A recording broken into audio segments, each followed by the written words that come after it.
Advanced Dungeons and Dragons. I'm so excited.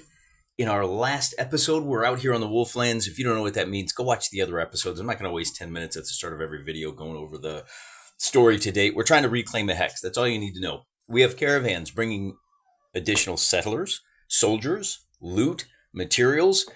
Castle Weasel is the ruin that is finally starting to take shape as of June 1st. It'll be fully enclosed in curtain walls. It's going to be great. But we got to figure out we got to run a little scenario because I rolled up Displacer Beast. Look how good this guy is. I'm so happy and excited to get him on the table. And, just the fact that you could roll those up. It turns out when you look at the correct column, thanks to my helpful viewers who pointed this out in the comments of the last video, that first roll of 12 is not a Displacer Beast. It's a giant. So, hey, at least we get to have a little fun with the giant table over here. And the result of a 62 is not a helpful giant owl. It is, in fact, the ogres are back in town. There are 6 of them remaining. We chased them off from our home hex a little while ago. Apparently, they've been lying in wait. They've noticed the caravans coming back and forth. They're going to do a caravan raid. But before we do that, we need to roll on the giant table. And unfortunately, this is the 4th time I've had to record this section of the video. We're just having technical difficulty for days, guys. You would be forgiven if you expected hill giants to show up. We are in the scrublands, and look, 10 to 94%.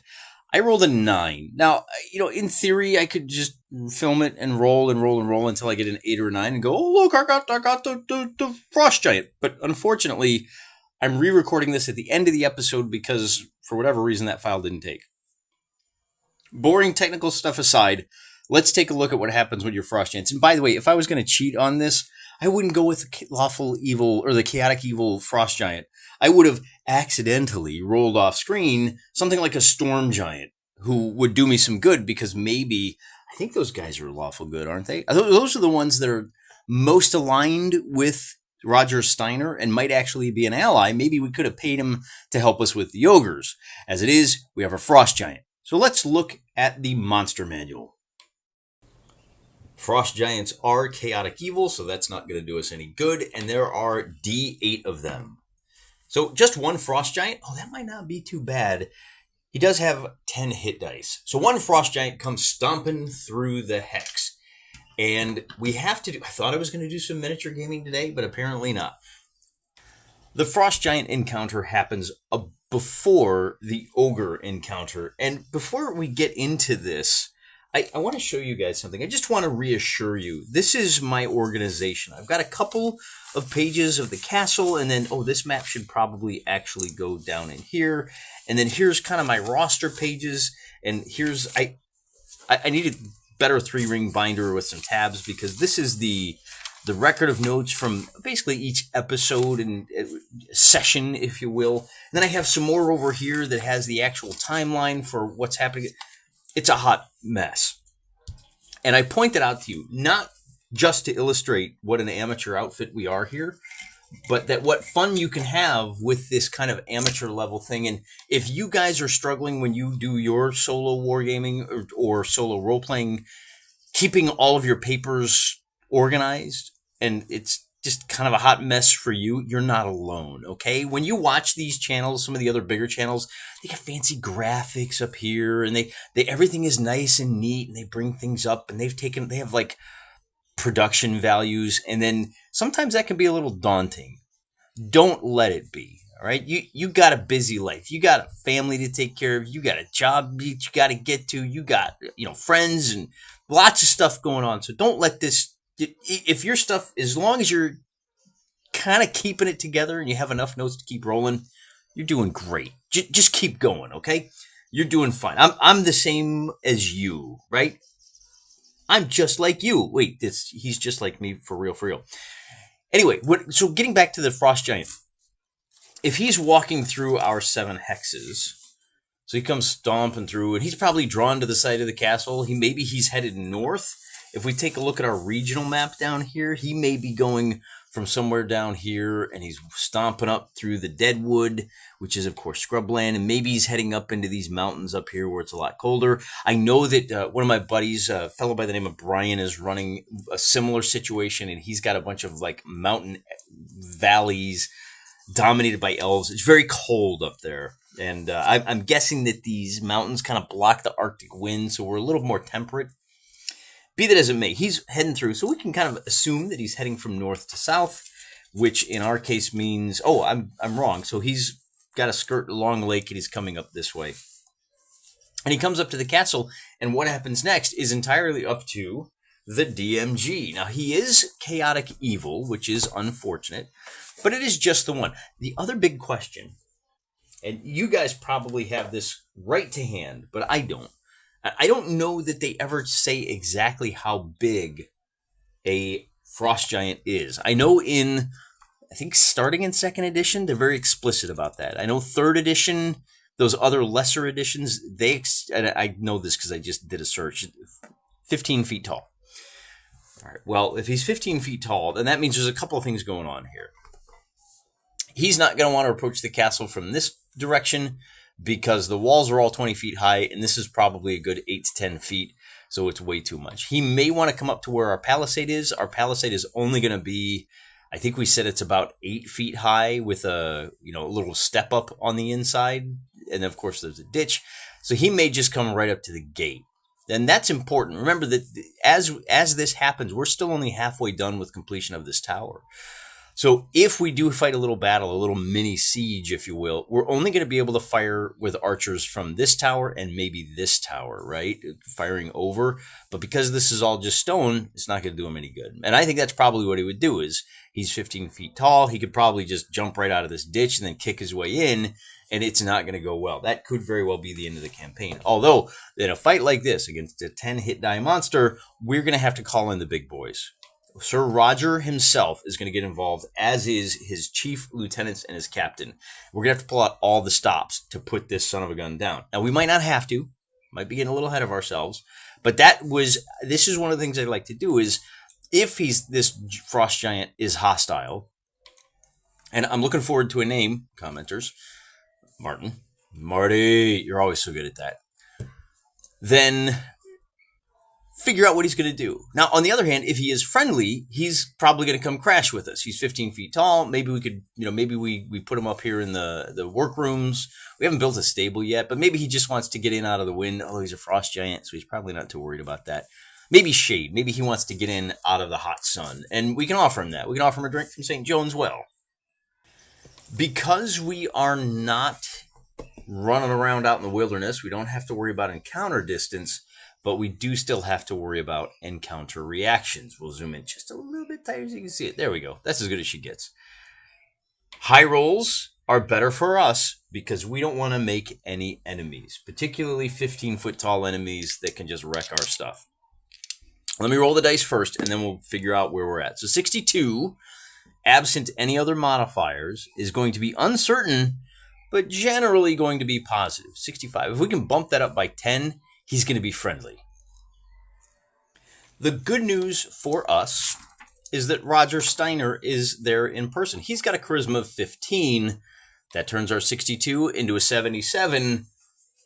But wait, there's more. There's a lot more modifiers. And Gary says, use these as though this troll was a henchman.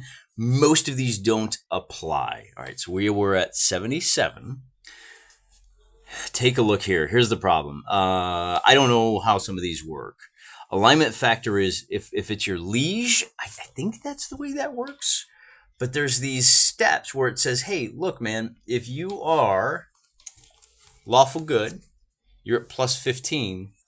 And then against neutral, like, do you start at neutral and then go down to chaotic evil? Or do you start here and say, oh, from this step, it's 5. Then here we go 10. And then we go to minus 5. So we're at, we've lost all 15, 10, 5. So is this a 35% differential? Our boys are all lawful good, which means if we take that, but, is that the example, right? One place removed, or do I look at this? One place removed, if it's your liege, it's 0%. If it's 3 places removed, it's 35. But is this he's not an associated group, right? So I always get a little confused down here. Now, most of these are situational modifiers. Did we kill a henchman or hireling? Well, that doesn't really apply here, right? What about siege modifiers? Is he out dead and outnumbered? Well, I mean, maybe he's outnumbered, right? Our liege, if your liege isn't present, well, the troll's liege isn't present. So I get a little, obviously treatment by your liege doesn't apply. Or hors de combat. I think what we do is we look at the morale modifiers, to be honest with you, because there are some. And the big question, the big situation here is that our frost giant, I need a name for him. Like, is he Bjorn Halfson? No, he wouldn't be half because he's like thrice sun, double sun, because he's double the size of a regular sun, maybe. I don't know. The guys in the chat are much better at coming up with names than I am, so we'll leave it to them. I'm not even going to try to do like a Viking accent because funny voices, I save those for the table games. Here's what we got for morale check modifiers. Friends killed? No.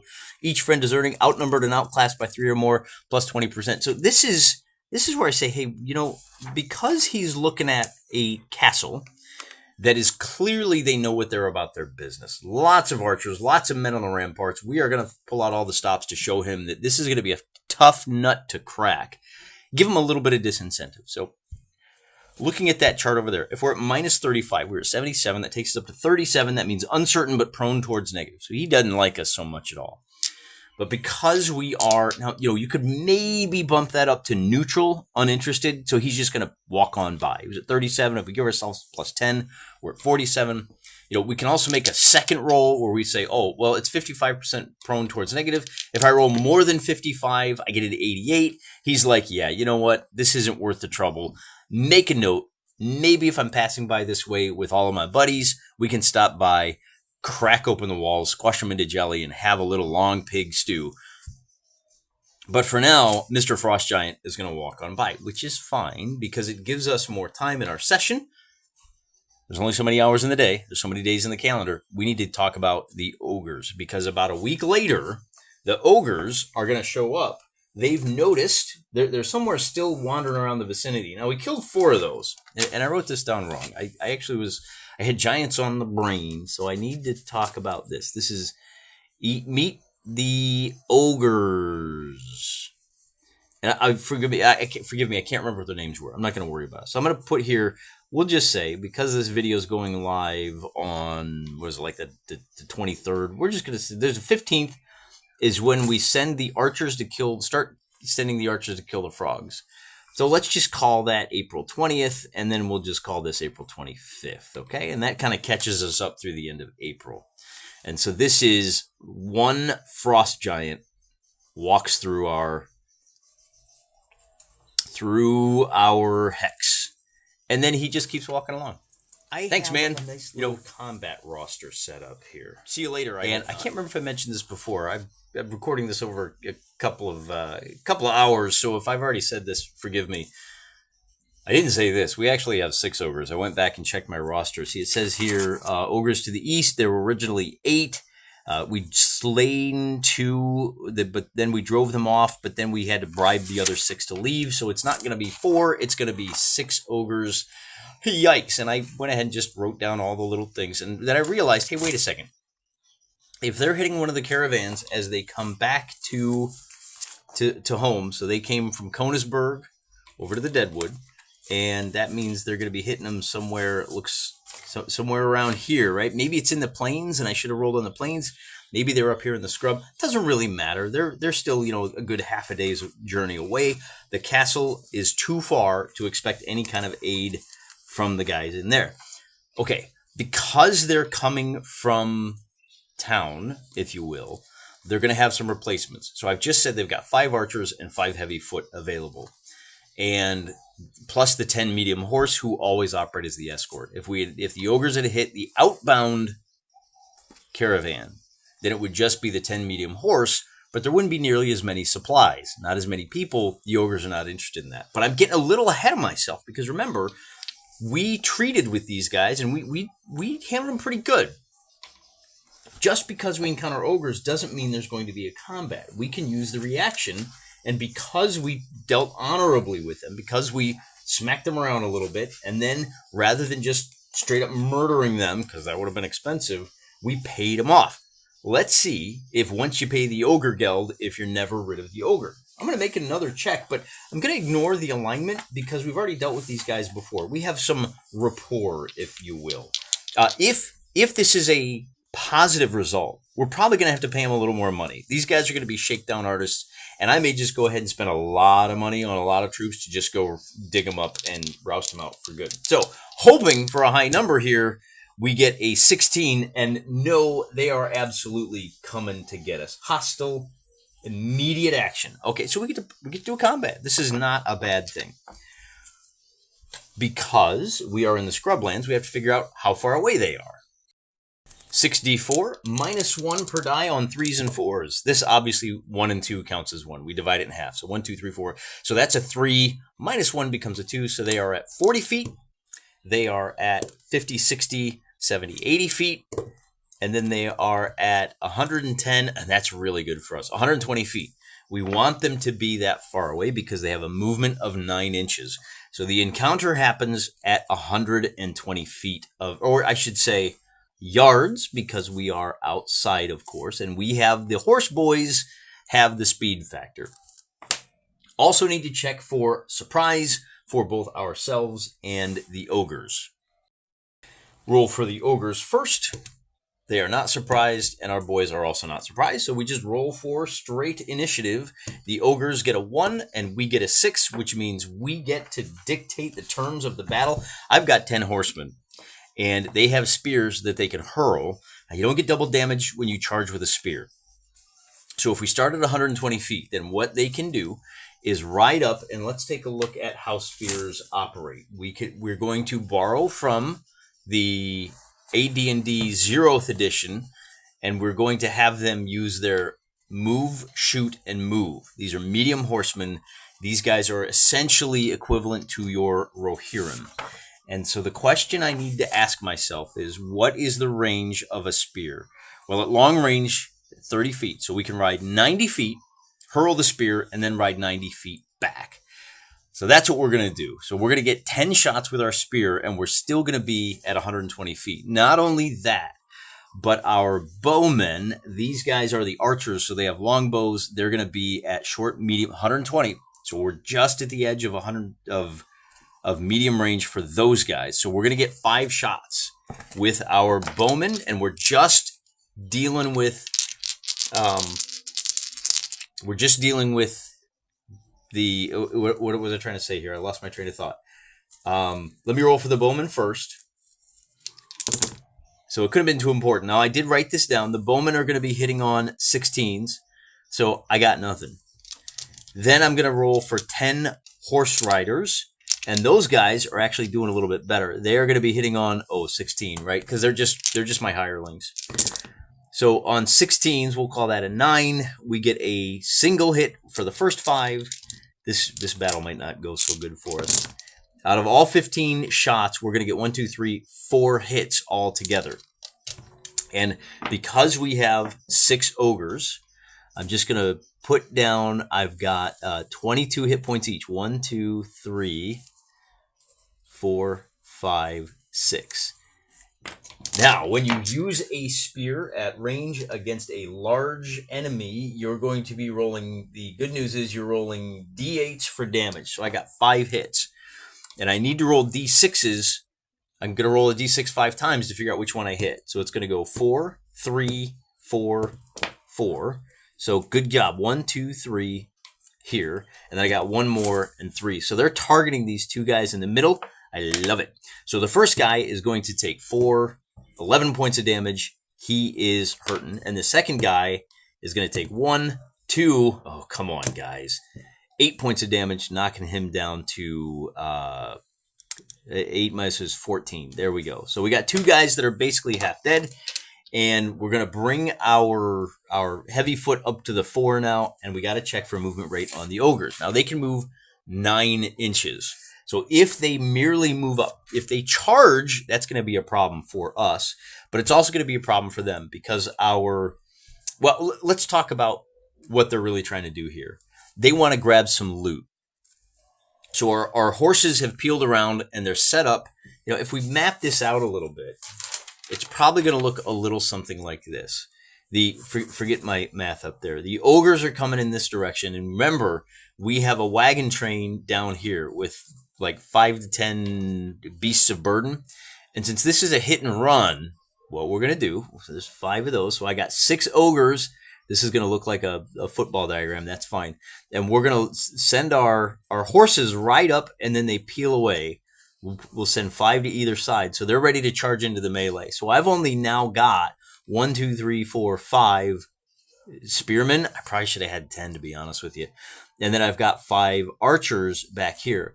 Well, these ogres are going to run up and it's going to be a 1v1 on each of those, leaving one more ogre to get into, to pick up one of our smaller donkeys and race away while these guys are making the distraction. Alternatively, maybe he runs up and he jabs at one of the archers.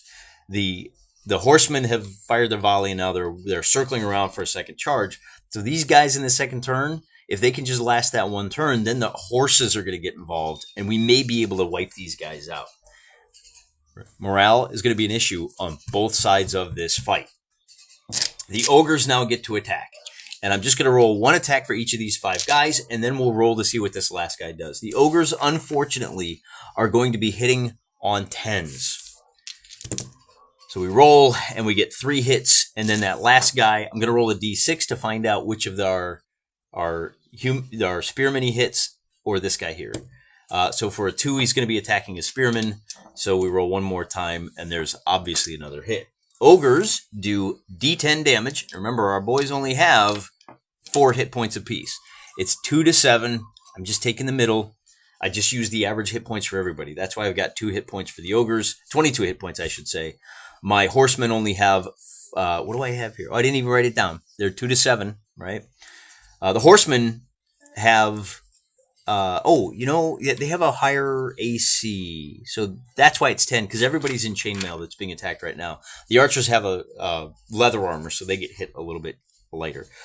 Essentially, what I'm going to do is I'm going to roll, and every time I roll a 4 or higher, that means the guy is dead. I got to roll, 4 times? So 1, 2, 3, 4 hits. So 2 are dead. And 2 are down to 2 hit points. I'm just going to write 2, 2, and then 2 are dead, and 1 is left standing. But now we're stuck. Oh, wait a minute. I didn't account for something there. The ogres are going to have to charge. They're outside, so they get a 50% charge bonus. Maybe the 33% would work as well. They're going to be at... I forgot about them. This might change things a little bit. No, it's actually not. If you charge outdoors, the move bonus is 33% of your base speed for bipedal creatures, which means you add a third of 90 for 120. Yeah, they have the ability to get stuck in. However, setting their spears for the charge means that the spearmen get the first attack. Now, they're only hitting on 16s, but at least I get the 5 attacks out of that. And so we're gonna land 2 punches on these guys.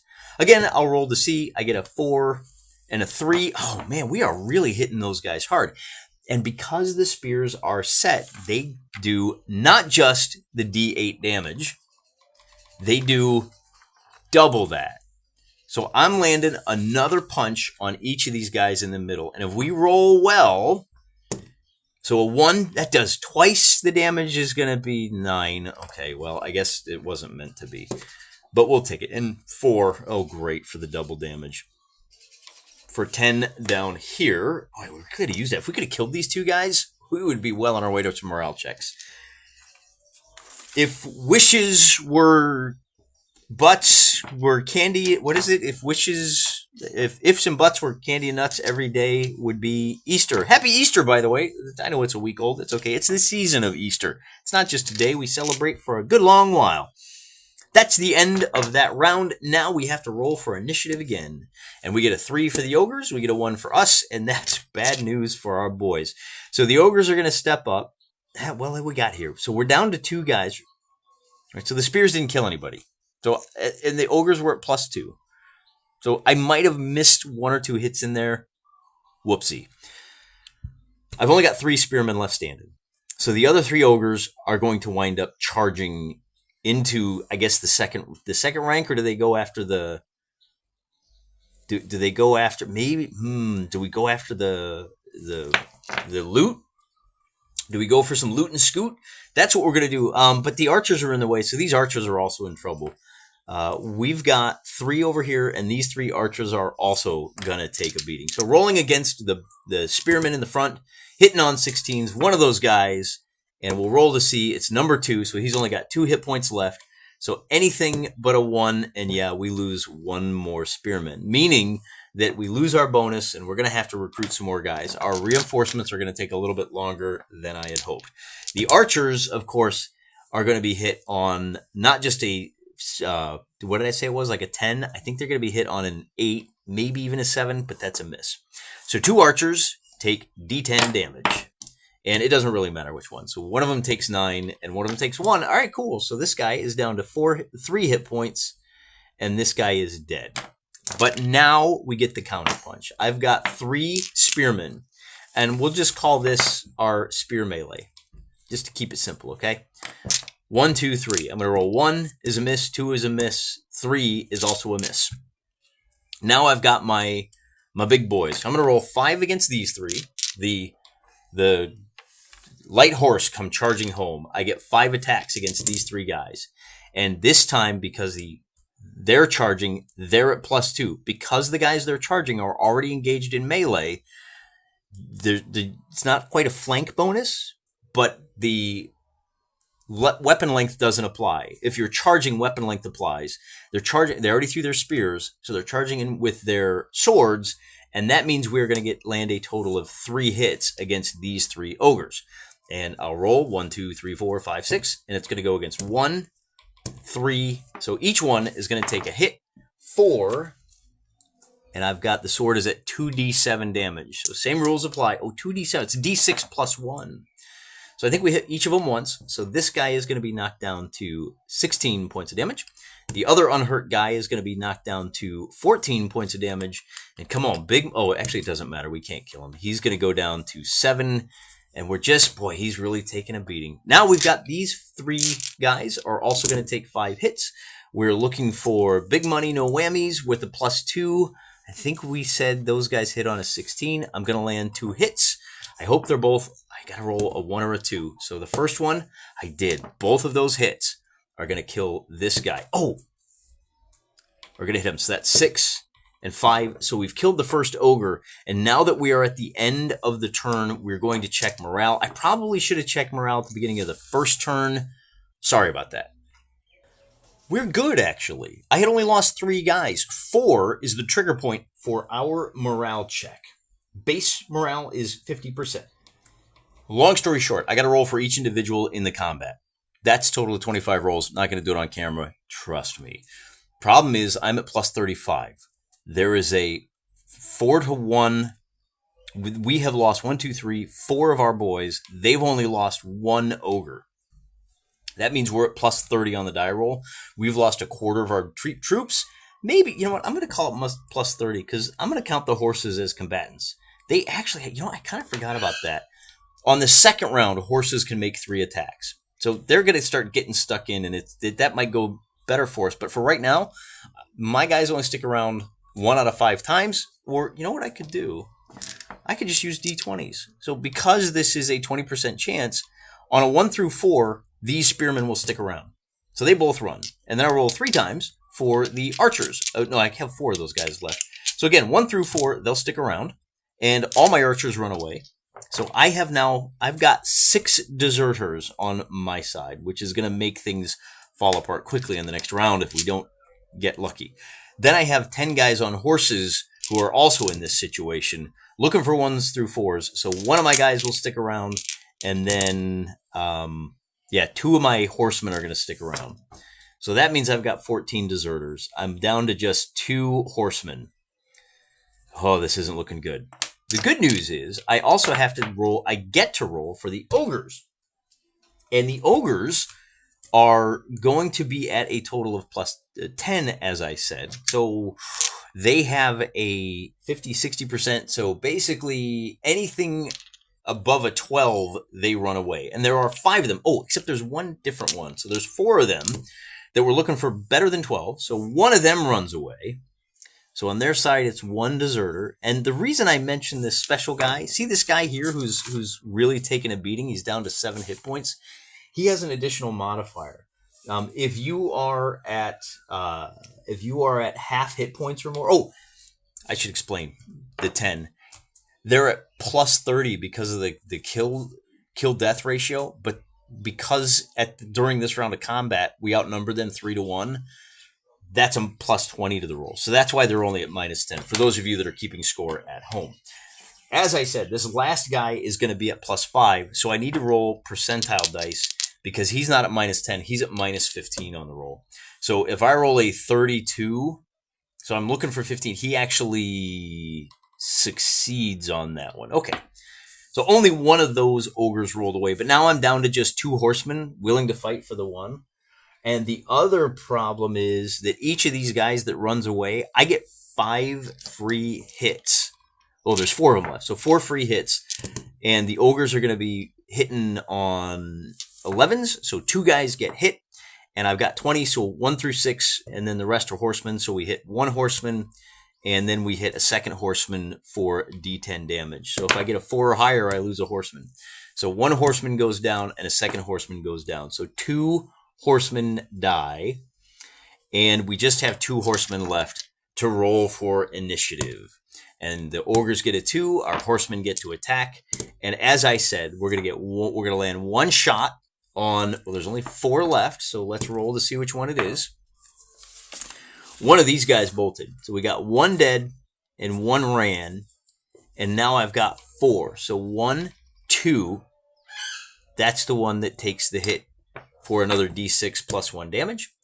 2. Man, I'm just not getting what I need on these damage rolls. He's only down to 12. And then now we got some horsies. So this guy is going to take 3 horse shots. And the horse is going to hit him. It says here the horse is hit on 11s. So he's actually going to get hit twice. And I should have rolled for whether those were kicks or bites. It's D6, D6, D3. So the one that was a miss, that was a bite. So 2d6 more damage against this guy with 7. If I can roll big, there's a 4 and a 5. So we've killed a second ogre. Man, this guy is really brave. So we're down to just 3. So they're down to half. We're down way more than that. I think after this round, we're going to be in pretty big trouble. The other ogre who was missed, he was attacking. So now we just have 3 guys left standing. And we're going to hit 1, 2. So this guy is going to take 3 shots. And I did it again, didn't I? So we had 1 miss and 2 hits. On a 5 or 6, it's the bite that missed, right? So we do 2d6 more damage. And we get a 6 and a 2, taking him down to just 8 hit points. But now we're in trouble because the ogres are going to attack. And it's 2 attacks on each of our horsemen. We'll call that 2 attacks on one and 2 attacks on the other. So 2 hits on one of our horsemen, so 2d10 damage, and he is going to be squashed. He takes 9 points of damage.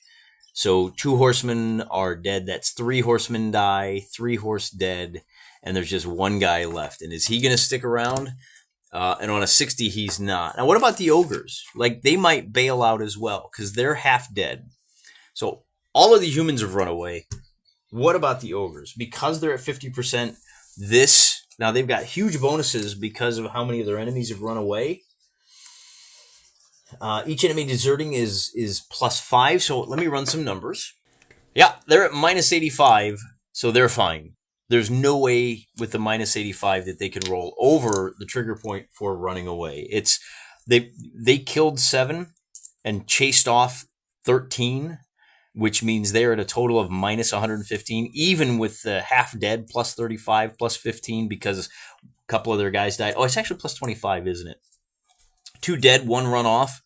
All right, well, hey, the good news is we have managed to kill. So the next time we fight ogres, there's only going to be 4 ogres left. If we had rolled a little bit better, if we wiped out just 1 more guy, this might have gone entirely different. When you're rolling dice, you've screwed up. All right, so what does that mean? It means our replacements are going to take a lot longer. It means we're going to have to these guys are gone. We're not going to get any settlers. They're not going to be interested in, if we can't keep them safe on their way in. These are the first ones. Some of them are going to escape, filter their way back to civilization, and we're going to have to stop. And next week, we're going to have to think about what the full ramifications of this disaster are. We were lucky to go so long. I mean, you and I know it wasn't luck. It was the fact that we just weren't looking. There wasn't much of a chance for an encounter on the erstwhile road. Oh, somebody pointed out, if you're using the same route back and forth from Corvisburg to Castle Weasel, you're going to build a road eventually. Well, we got a road through the plains and a little bit of scrubland, but we're only making that journey once every 2 weeks.